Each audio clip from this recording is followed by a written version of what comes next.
अंधेरी पूर्व पश्चिमेला जोडणारा गोखले पूल त्याची दुसरी लेन मे महिन्यामध्ये सुरू होण्याची शक्यता आहे। महापालिकेचा पूल विभाग त्यासाठी प्रयत्नशील आहे। गोखले पूल पूर्ण क्षमतेने सुरू झाल्यास वाहतूक कोंडीतून सुद्धा मुंबईकरांची सुटका होणार आहे।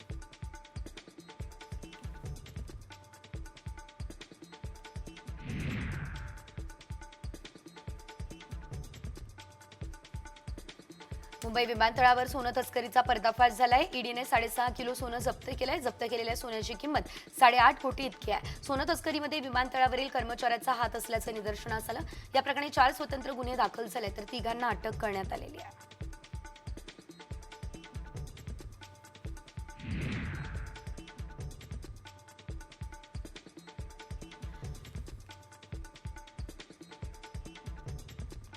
कळवा, मुंब्रा आणि दिवा परिसरात पाणी पुरवठा 24 तास बंद असेल। एमआयडीसीच्या जांभूळ जलशुद्धीकरण केंद्रामध्ये तातडीच्या दुरुस्तीसाठी आता पाणी पुरवठा बंद असणार आहे। बुधवारी देखील कमी दाबाने पाणी पुरवठा होऊ शकतो।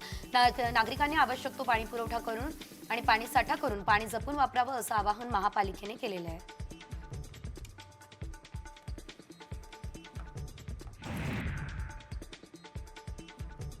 कल्याणमध्ये कुरिअर बॉयची बॅग घेऊन चोरटा पसार झाला। ही घटना सीसीटीव्हीमध्ये कैद झाली। कल्याण पश्चिमेकडील चिकनघर परिसरात हा प्रकार घडला। या प्रकरणी अद्यापही पोलीस ठाण्यात तक्रार झालेली नाहीये।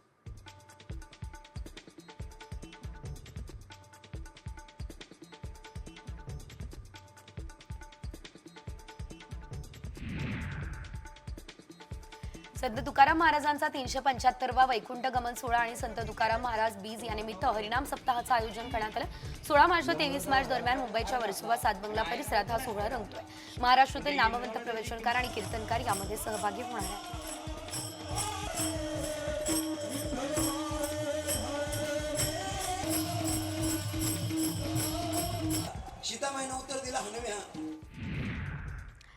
मुंबई आणि ठाण्यानंतर पश्चिम महाराष्ट्रामध्ये नेमक्या काय घडामोडी घडताय पाहूयात।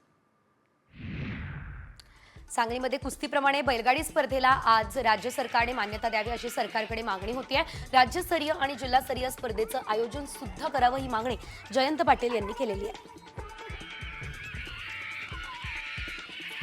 या मैदानाची झाल्यामुळे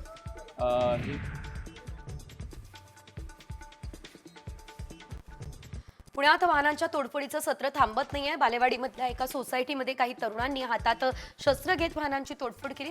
त्याचबरोबर एका पानटपरीचं सुद्धा नुकसान केलेलं आहे। निर्माण करण्यासाठी तरुणांनी तोडफोड केल्याचं समोर आलेलं आहे। याशिवाय जर आपण बघितलं तर या प्रकरणी पोलिसांनी 7 जणांवर गुन्हे दाखल केलेले आहेत।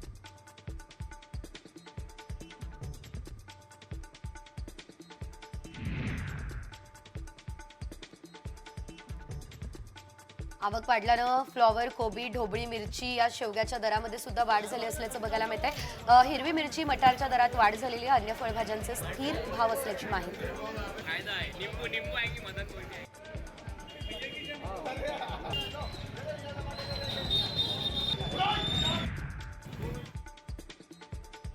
नाशिकच्या मालेगावमध्ये मुस्लिम बांधवांच्या पवित्र रमजान महिन्याचे रोजे सुरू आहे। बाजारामध्ये शिरखुर्मा बनवण्यासाठी सुकामेवा, शेवयांची दुकानं आता सजू लागली आहे। खरेदीसाठी संध्याकाळच्या नमाज आणि रोजे सोडल्यानंतर मुस्लिम बांधव घराबाहेर पडतात।